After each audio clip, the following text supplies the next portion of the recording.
दुष्ट पापी, अपने के विरुद्ध षड्यंत्र करते हुए तुझे शर्म नहीं आई? मेरी नहीं भैया, मैं आपको पूरी कथा सुना चुका हूँ। ना तो मेरी ऐसी कोई इच्छा थी और ना कोई लोभ। विश्वास कीजिए मेरा, मैं अभी भी आपसे उतना ही प्रेम करता हूँ।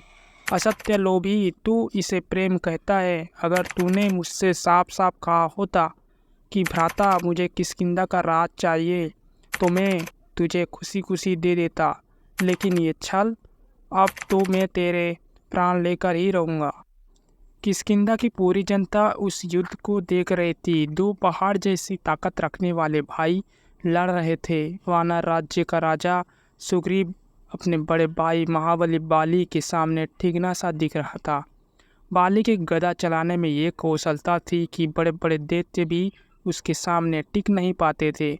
बाली ने अपना अगला प्रहार करने के लिए सुग्रीव के सिर को निशाना बनाया ही था कि सुग्रीव झुक गया, मगर बाली ने बाज जैसी फुर्ती दिखाते हुए अपनी एक जोरदार टांग सुग्रीव के चेहरे पर दे मारी। सुग्रीव दर्द से कर्राता हुआ पीछे जा गिरा। ये देखकर सुग्रीव की धर्मपत्नी रूमा रो पड़ी। बाली ने ऊपर बैठी रूमा की तरफ देखा। क्या चाहता था तू? मेरा राज भी ले ले और मेरी पत्नी भी। अब देख, मैं तेरा वही हश्र करूँगा पापी। तेरी पत्नी अब मेरी होकर रहेगी और तेरे लहू से स्नान करके मैं सबको दिखा दूंगा कि बाली से छल करने का परिणाम क्या होता है।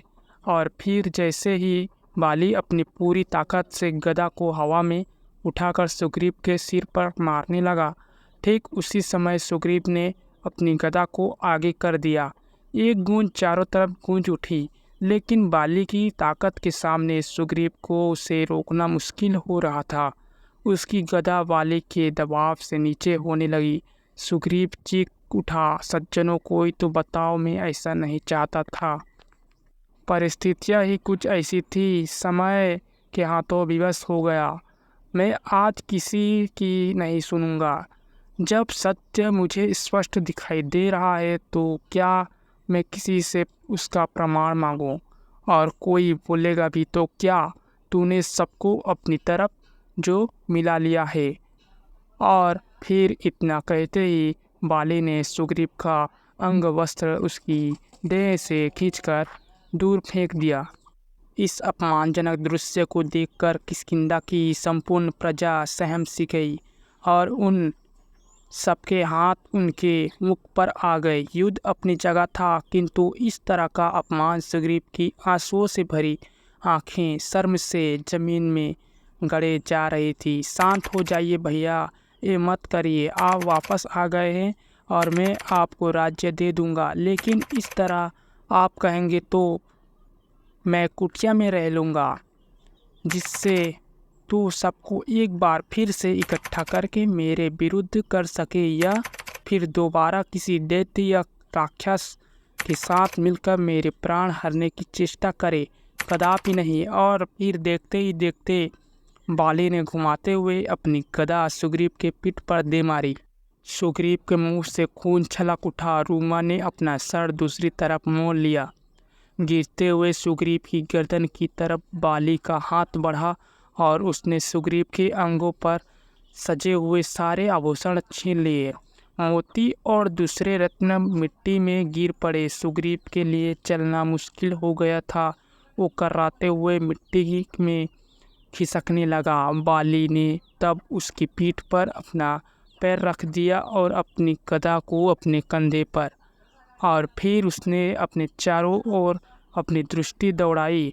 किष्किंधा वासियों, ध्यान से देखो इस दृश्य को। इस पापी ने अपने सगे भ्राता को छल से मारने की चेष्टा की। इसने एक दैत्य के साथ मिलकर ये रणनीति तैयार की थी ताकि ये मेरी धर्मपत्नी और राज्य को हड़प सके। परंतु मैं बाली इंद्रपुत्र वापस आ गया हूँ और मेरा नियम कहता है कि ऐसे पापियों के लिए सिर्फ एक ही दंड है, और वह है मृत्युदंड। मृत्युदंड की बात सुनते ही पूरी प्रजा में सन्नाटा छा गया, किंतु बाली का प्रतिशोध सिर्फ इतने पर ही आकर नहीं रुका, किंतु इसका दंड यहाँ समाप्त नहीं होता। पीठ पर छुरा घोंपने वाले इस दुष्ट की पत्नी को मैं अपने पास रखूंगा। ये दंड इस बात का प्रमाण होगा कि छल का परिणाम क्या होता है। इसी बीच मौका पाकर सुग्रीव ने अपनी गदा को बाली के पैर पर दे मारा। इतनी ही देर में उसने ताकत बटोर ली थी। बाली एक पल को पीछे जा गिरा। सुग्रीव ने एक बार अपनी पत्नी की तरफ देखा और उसकी आंखों में आंसू आ गए, किंतु ये समय भावुक होने का नहीं था। अगले ही पल वो एक ऊंची छलांग लगाकर प्रजा के बीच पहुंच गया और वहां से दूर भागने लगा। बाली भी तब तक उठ चुका था और उसने भी गुस्से की एक हुंकार भरी और सुग्रीव के पीछे छलांग लगा दी। सुग्रीव आगे भाग रहा था और बाली उसके पीछे पीछे। एक तरफ बाली की हृदय जलती क्रोध की ज्वाला थी, तो दूसरी तरफ सुग्रीव के मस्तिष्क में अपनी जान को बचाने की जद्दोजहद। उस दिन दो भाइयों के बीच में आज एक संग्राम की बिसात बिछ गई थी, जो गढ़ने वाली थी महासंग्राम का एक नया अध्याय। मगर कैसे? क्या सुग्रीव वापस अपने राज्य कभी लौट सका? क्या उसे कभी अपनी पत्नी वापस मिली? इन दोनों के बीच शत्रुता का ये बीज कैसे पड़ा? आखिर बाली के अन्याय से कौन करेगा सुग्रीव की मदद? आखिर किस तरह का महासंग्राम छिड़ेगा दोनों भाइयों के बीच?